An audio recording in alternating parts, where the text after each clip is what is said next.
சுந்தரி, படபடவென்று பேசும் நீ ஏன் அமைதியாகிவிட்டாய்? இந்த அமைதிக்கு காரணம் உங்கள் உயர்ந்த உள்ளம்தான்.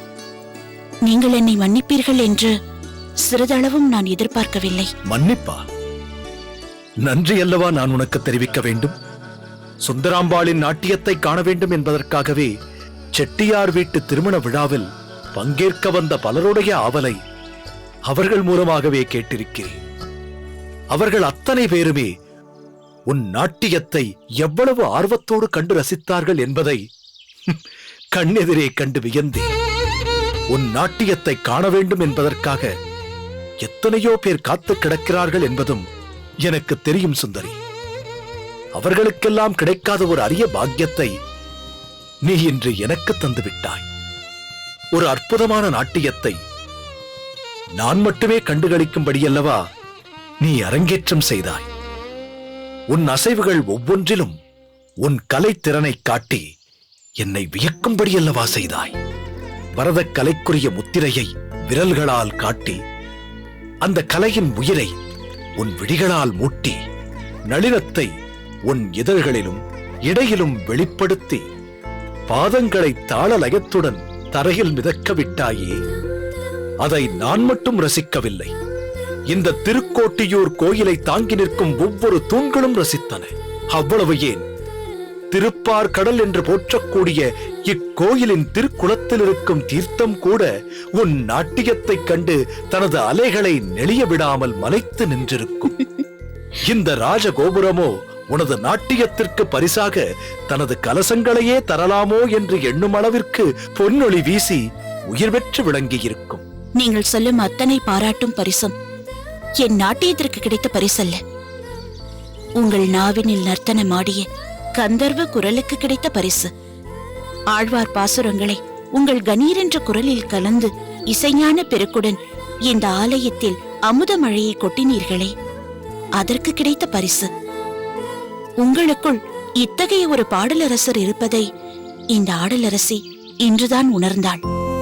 இந்த திருக்கோட்டியூரில் இருக்கும் சௌமிய நாராயண பெருமாள் மீது பாசுரங்களை இயற்றிய பெரியாழ்வார், பேயாழ்வார், பூதத்தாழ்வார், திருமங்கையாழ்வார், திருமழிசையாழ்வார் ஆகிய 5 ஆழ்வார்களும் பக்தி பரவசத்தோடு பாசுரங்கள் அருளி இருந்தாலும் இந்த அளவிற்கு இசை நயமும் குரல் நயமும் கொண்டு இந்த ஆலயத்தில் பாடியிருப்பார்களா என்பது சந்தேகம்தான்.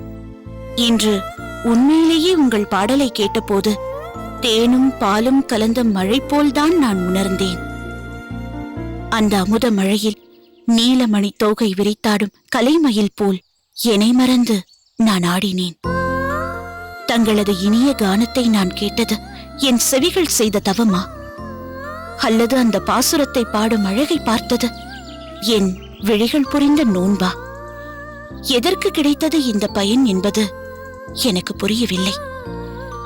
இசையே ஒரு வீரத்தோற்ற வடிவெடுத்து என் எதிரே நிற்பது போன்ற உணர்வு என்னுள் ஏற்பட்டது. உண்மையை சொல்ல வேண்டுமென்றால், உங்கள் பாடலுக்கு நான் நடனம் புரிய ஆரம்பித்தவுடன் என்னையும் அறியாமல் என் உள்ளம் உங்களுக்கு அடிமை சாசனம் எழுதி கொடுத்து விட்டது.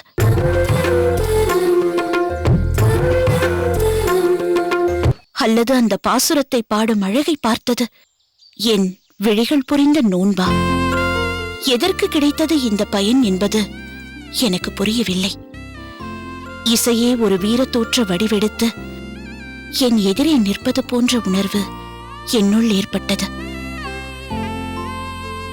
உண்மையை சொல்ல வேண்டுமென்றால், உங்கள் பாடலுக்கு நான் நடனம் புரிய ஆரம்பித்தவுடன் என்னையும் அறியாமல் என் உள்ளம் உங்களுக்கு அடிமை சாசனம் எழுதி கொடுத்து விட்டது.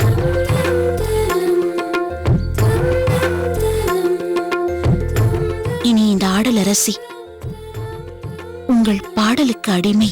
எந்த கலை நம் இருவருக்கும் இடையில் ஒரு பிரச்சனையை ஏற்படுத்தியதோ அந்த கலையே நம் இருவரையும் இணைக்கும் ஒரு பாலமாக அமைந்து விட்டது.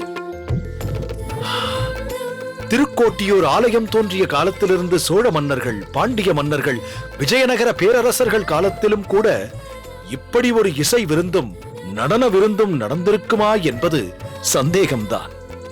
இத்தகைய ஒரு அற்புதமான பாக்கியத்தை இந்த திருக்கோட்டியூர் பெருமான் நம் இருவருக்கும் அருளியிருக்கிறார் என்பதை எண்ணும்போது என் உள்ளம் பூரிக்கிறது சுந்தரி. பாகனேரி அம்பலக்காரர் உள்ளத்தில் இத்தகைய ஒரு அமைதியும் சாந்தமும் கலையார்வமும் குடிகொண்டிருக்கிறது என்பதை இன்றுதான் நான் உணர்ந்து கொண்டேன். உங்களது கந்தர்வ கானத்தை கேட்ட தருணத்தில் இந்த சுந்தரி இப்பூவுலகத்திலேயே இல்லை என்றுதான் சொல்ல வேண்டும். பிறவா வரம் கேட்டு பல முனிவர்கள் பரமனை நினைத்து ஆழ்ந்த தவத்தில் ஈடுபட்டார்கள் என்று பல கதைகளில் படித்தும் கேட்டும் இருக்கிறேன். அந்த தவத்தின் பயனாக அவர்களுக்கு முக்தியும் மோட்சமும் கிடைத்ததாகவும் கூறியிருக்கிறார்கள். அவர்கள் சொன்ன கதைகளில் உள்ள முக்தியும் மோட்சமும் உண்மையா பொய்யா என்பது எனக்கு தெரியாது.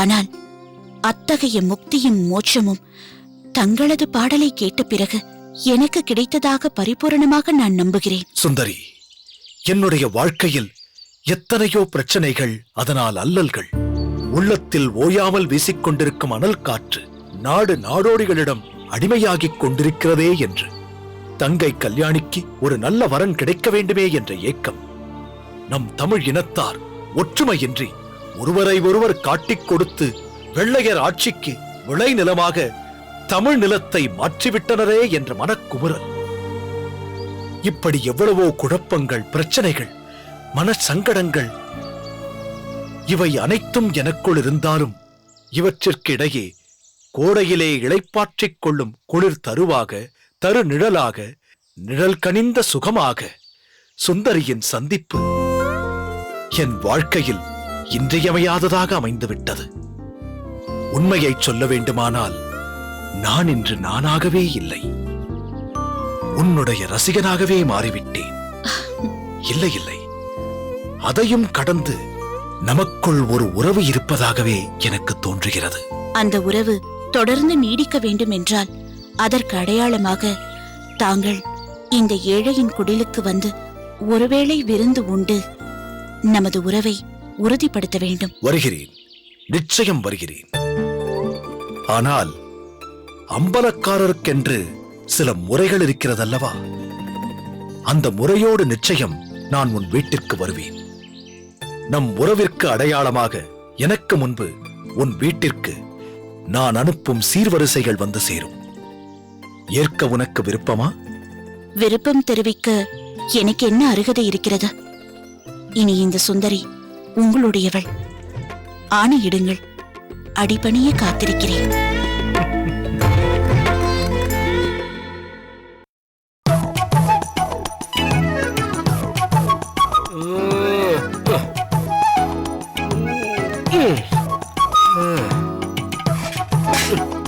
யோ, சீக்கிரம் வாங்கய்யா, ஆடி அசைஞ்சு வரீங்க. வாங்கய்யா. கணக்கு புள்ள வரதுக்குள்ள அவர் சொன்ன பாத்திரங்களை கொண்டாந்து அடுக்கலன்னா அப்புறம் என்ன சத்தம் போடுவாரு? வைங்கய்யா, சீக்கிரமா போய் மத்த சாமான் கொண்டு வாங்கய்யா. வாங்க. யோ காட போடி. முதல்ல என் கேள்விக்கெல்லாம் பதில் சொல்ல, அப்புறம் இதெல்லாம் செய்யி. சந்தேகம் கேக்குற மூஞ்ச பாரு. வேலை பாத்துக்கிட்டு அப்புறம் கேளு. யோ, என் சந்தேகமே இத பத்தி தானே. என்ன பெரிய சந்தேகம் கேட்க போற நீப்பா? என்ன ரொம்பதான் சலிச்சுக்கிற? நான் சலிக்க ஆரம்பிச்சேன்னா நீ தாங்க மாட்ட. ஐயோ அம்மா தாய, அப்படி எல்லாம் செஞ்சிடாத. என் மேல இருக்கிற கோவத்துல நீ சாப்பாட்டுல உப்பள்ளி கொட்டிடுவ. அதுக்காக எல்லார்கிட்டயும் நான் திட்டு வாங்க வேண்டியிருக்கு. உனக்கு என்ன கேட்கணுமோ கேளு. விலை வசந்த பாத்திரம்லாம் இங்க கொண்டு வந்து அடுக்குறோமே, எதுக்கு? நல்லா கேட்ட போ. கணக்கு புள்ள ஒரு வேலைய சொன்னா அதை செய்யறது மட்டும்தான் நம்ம வேலை. அதை விட்டு புட்டு இது எங்க வருது, எங்க போகுது, யாருகிட்ட போகுதுன்னா கேட்க கூடாது. ஏன் கேட்டா என்ன தப்பு? கௌதாரி, நாம இங்க வேலை செய்யறோங்கிறத மறந்துடக்கூடாது, சரியா? மறக்க கூடாதுன்னு தான் கேக்குறேன். வேலை செய்யறவங்க எல்லாம் ஏதோ கடமைக்கு செய்யறோம்னு இருக்க கூடாது. அவங்க உப்பு தின்னு வாழ்றவங்க நாம. அவங்களுக்கு எப்பவுமே உண்மையா இருக்கணும். அடி பாவி, அண்டா சோத்தையும் குண்டா சோத்தையும் கொட்டி தின்னுட்டு உப்ப தின்னு வாழ்ந்தேன்னு சொல்ற நீ? உனக்கே இது நியாயமா இருக்கா? யோ, நீ சரியான அடிமுட்டாள்னு அப்பப்ப வெளியில காட்டிட்டே இருக்கியே. உப்பு வெறும் உப்பு இல்ல, நாம சாப்பிடுற சாப்பாடுதான் அப்படி சொல்லுவாங்க. அதுக்கு ஏன் உப்ப சொல்லணும்? சாப்பாடுன்னு சொல்ல வேண்டியதானே? ஆமா, சாப்பாடு போடுறவங்கள சாகுற வரைக்கும் நானே, கூட்ட வச்சவங்கள கூட்டுல உயிர் உள்ள வரைக்கும் நானே, காய்கறி வச்சவங்கள காலமெல்லாம் நானே. குழம்ப விட்டுட்டிய? யோ, நீ திருந்தவே மாட்டியா? இல்ல நீ சொன்ன பட்டியல்ல குழம்பு விட்டு போச்சேன்னு சொன்ன, இது தப்பா? தப்பு இல்லதான், ஒத்துக்கிறேன். இப்ப சொன்னியே குழம்பு, அதையும் சேர்த்துதான் நான் சொல்றேன். நீ அதுலயும் உப்பு போடாமையா சமைக்கிற? அது எப்படி? உப்பு போடலன்னா சாப்பாட்டை ஒரு வாய் கூட வைக்க முடியாதே. அதுக்காகத்தான் பெரியவங்க சொல்லிருக்காங்க, உப்பில்லா பண்டம் குப்பையிலேன்னு. அட அறிவு பொக்கிஷமே, இதையாவது தெரிஞ்சு வச்சிருக்கியே, அது வரைக்கும் எனக்கு சந்தோஷம்தான். ஆமா, இப்ப நீ எதை பத்தியோ கேட்க வந்துட்டு சாப்பாட்டை பத்தி பட்டியல் போட்டுக்கிட்டு இருக்க? என்ன பண்றது, கற்பூரம்னா பத்த வச்சதுமே பத்திக்கும், கறி துண்டுனா ஊதி ஊதியாவது பத்த வைக்கலாம். இந்த வாழை மட்டைய என்ன பண்றது? அது என்ன பண்ணாலும் அது பத்திக்காதே. அப்ப நீ என்ன வாழ மாட்டேங்கிற? சீச்சி, அத நான் எப்படி என் வாயால சொல்லுவேன்?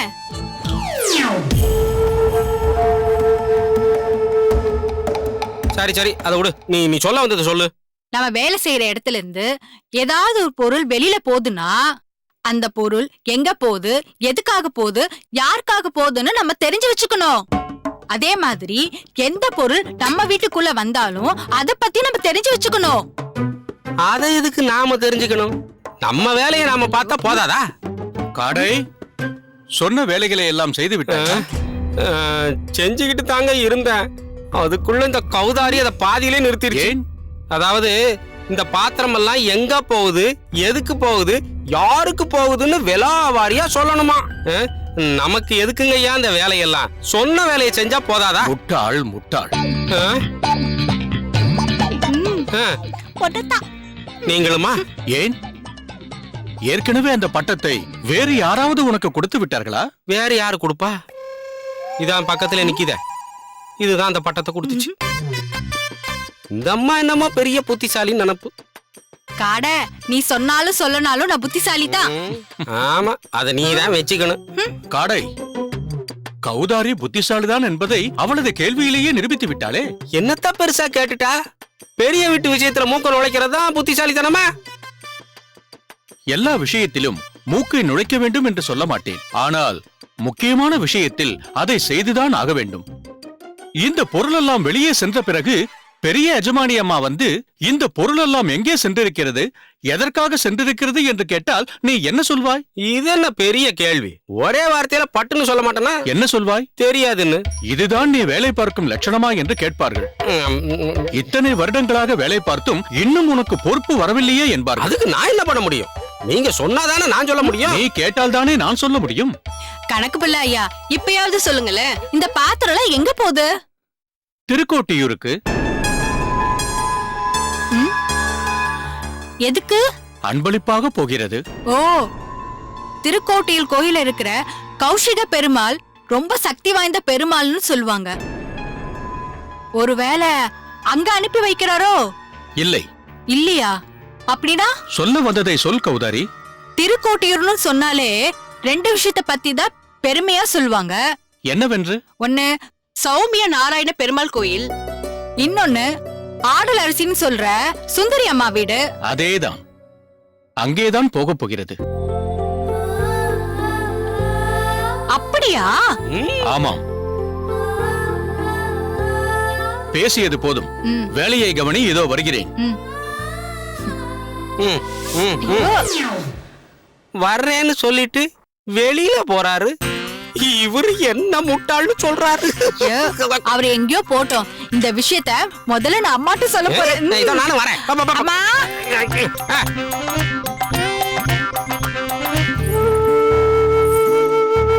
மாமா, தன் தங்கைக்கு நான் நாட்டியம் கற்றுக் கொடுக்க வந்தேன் என்ற சந்தோஷத்தில் இப்படி பண்ட பாத்திரங்களை பரிசாக அனுப்ப பாகனேரி அம்பலக்காரர் முடிவு செய்திருப்பாரோ?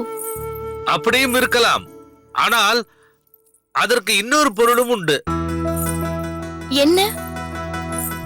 அம்பலக்காரரின் வழக்கம் தெரியாததால் தான் நீ இப்படி கேட்கிறாய். அது என்ன என்பது சொன்னால் தானே தெரியும். அம்பலக்காரர் நம் கலைத்துறையில் இருக்கும் பெண்ணின் மீது ஆசைப்பட்டு அவளோடு வாழ வேண்டும் என்று ஆசைப்பட்டு விட்டால் முதலில் இது போன்ற சீர்வரிசைகள் எல்லாம் அனுப்புவார்கள். இதை அவள் ஏற்றுக்கொண்டு விட்டால் அவரையே ஏற்றுக்கொண்டு விட்டதாக பொருள். அதற்கு பின் அவர்களுக்கு வாழ்வாதார பிரச்சனை என்பதே ஏற்படாது. அந்த பெண் அம்பலக்காரணி என்ற அந்தஸ்துக்கு உயர்ந்து விடுவாள். அப்படிப்பட்ட அதிர்ஷ்டம் வடிவாம்பாளுக்கு இப்பொழுது வலுவிலேயே வந்திருக்கிறது. மாமா, அம்பலக்காரர்களின் வழக்கம் அப்படி இருக்கலாம். ஆனால் அந்த பெண்ணிடம் சம்மதம் கேட்டு அவள் சரி என்று சொன்ன பிறகுதானே இந்த சம்பிரதாயங்கள் எல்லாம் நடைபெற வேண்டும். அந்த பெண்ணின் சம்மதத்தை பெறாமலே இப்படி சீர்வரிசையெல்லாம் கொடுத்தனுப்புவது முறையான செயலா? தன்னுடைய எண்ணத்தை புரிந்து கொள்ளாமல் இப்படியெல்லாம் செய்கிறார்களே என்று அந்த பெண் வேதனைப்பட மாட்டாளா? என்னம்மா இப்படி சொல்கிறாய்? இதில் உனக்கு முழு சம்மதம் என்று நினைத்துதானே நான் இப்படி பேசினேன். திடீரென இப்படி சொல்கிறாயே. உனக்கு சம்மதம் இல்லை என்றால் சொல்.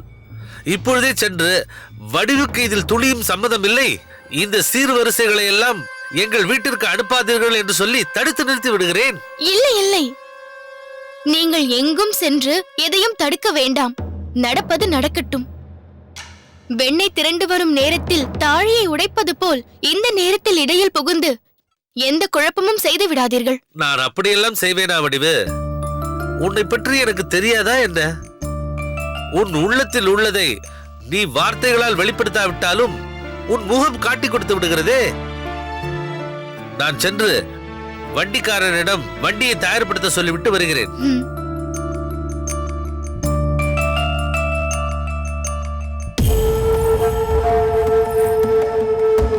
நினைத்தது நடக்கப் போகிறது.